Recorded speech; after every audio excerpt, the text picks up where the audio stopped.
IL টি-20 ফাইনালে MI এমিরেটসকে 46 রানে হারিয়ে শিরোপা জিতেছে ডেজার্ট ভাইপার্স। আগে ব্যাট করা ভাইপার্সের হয়ে অপরাজিত 74 রানের দুর্দান্ত ইনিংস খেলেন অধিনায়ক স্যাম কারান। বল হাতে এদিন উইকেট শূন্য ছিলেন সাকিব। জবাবে সাকিবের 36 রানের পরও বাকিদের ব্যর্থতায় জয়বঞ্চিত হয় এমআই এমিরেটস। টস জিতে বোলিং এর সিদ্ধান্ত নেয় এমআই এমিরেটস। প্রথম ওভারেই বোলিংয়ে আসেন সাকিব আল হাসান। উইকেট শূন্য ওভারে 10 রান খরচ করেন এই তারকা। উদ্বোধনী জুটিতে ভালো শুরু পায় ডেজার্ট ভাইপার্স। জেসন রয়কে ফিরিয়ে 35 রানের জুটি ভাঙেন ফজল হক ফারুকী। একই ওভারে 20 রান করা ফখর জামানকে সাজঘরে ফেরান এই আফগান পেসার। এরপর 89 রানের জুটি গড়েন ম্যাক্স হোল্ডেন ও স্যাম কারান। 32 বলে 2, 4 ও 1 ছক্কায় 41 রান করেন ম্যাক্স হোল্ডেন। এরপর 50 দেখা পান স্যাম কারান। এরপর ড্যান লরেন্সকে নিয়ে ঝড় তোলেন কারান। রোমারিও শেফার্ডের এক ওভারেই 21 রান তোলেন তারা। দুইজনে চতুর্থ উইকেটের জুটিতে তোলেন 33 বলে 57 রান। এতে ভর করে নির্ধারিত ওভারে 4 উইকেটে 182 রান সংগ্রহ করে ডেজার্ট ভাইপার্স। কারান অপরাজিত ছিলেন 4 ও ছক্কায় রান করে। লরেন্সের ব্যাট থেকে আসে 15 বলে একটি করে 4 ও ছক্কায় 23 রান।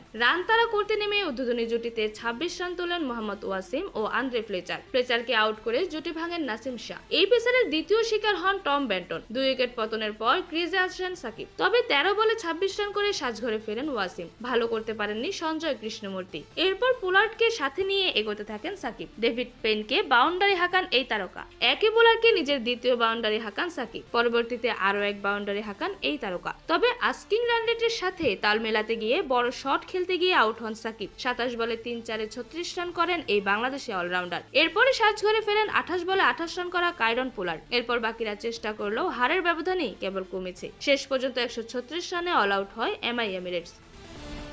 এরকমই যে কোনো খেলার আপডেট সবার আগে পেতে অবশ্যই চ্যানেলটি সাবস্ক্রাইব করে রাখুন। ধন্যবাদ। Flavours news.